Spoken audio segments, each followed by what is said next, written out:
I think we all know exactly just how devious Meghan and Harry truly are, particularly against his family.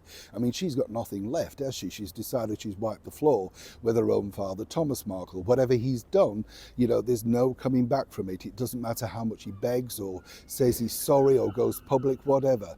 The thing I find very hard, you know, really, when you consider this is whatever he's done, really, you should at least give him the public grace to address the things as to why you feel he's been so bad, you know. But no, you've hidden behind people leaking things out in books and into magazines.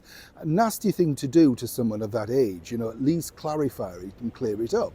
But of course, we also know exactly just how both of them really detest, so it appears, as ever, allegedly, his family. Because as we've seen time and time again, it doesn't matter how much of the sensitivity of the time, Meghan slams out with her own ideas to try and grab the headlines. And this particular event was simply no different. Let me explain.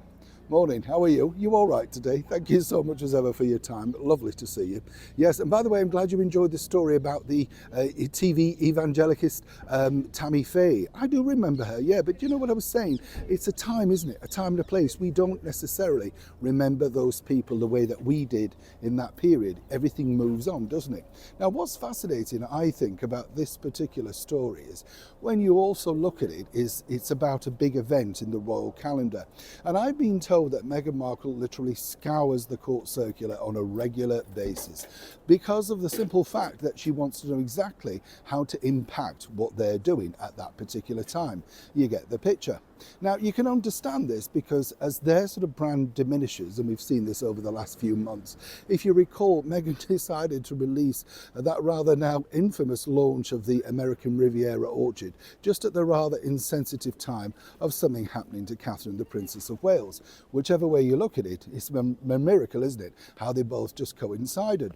And this particular thing, yes, this one here, is literally no different because as we saw recently, there was Prince Harry with a laden expletive sort of video, apparently meant to be fun, getting a tattoo to celebrate, you know, the Invictus Games over in Canada.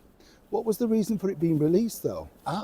Yes, the diplomatic corps, of course, banquet held in Buckingham Palace. And at that point, let me tell you, this was supposed to be the return back of Catherine, the Princess of Wales, to sort of a major big event. We've seen her, of course, of Trooping the Colour and Remembrance Sunday.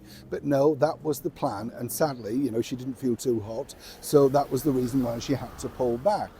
Now, what's interesting here is that this particular video, the tattoo video, I've been told was not meant to go out until December. A bit of a juggernaut into Christmas to remind people to get tickets and stuff like that as they head toward the festive season.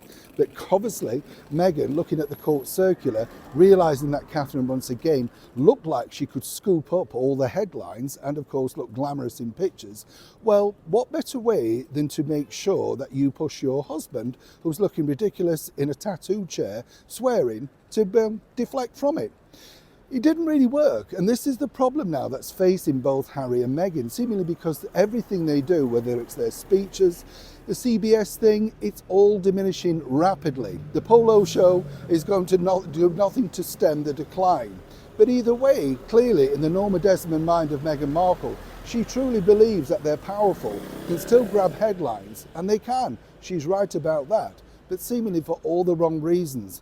And this time out, trying to skewer Catherine, the Princess of Wales, well, really, well and truly backfired.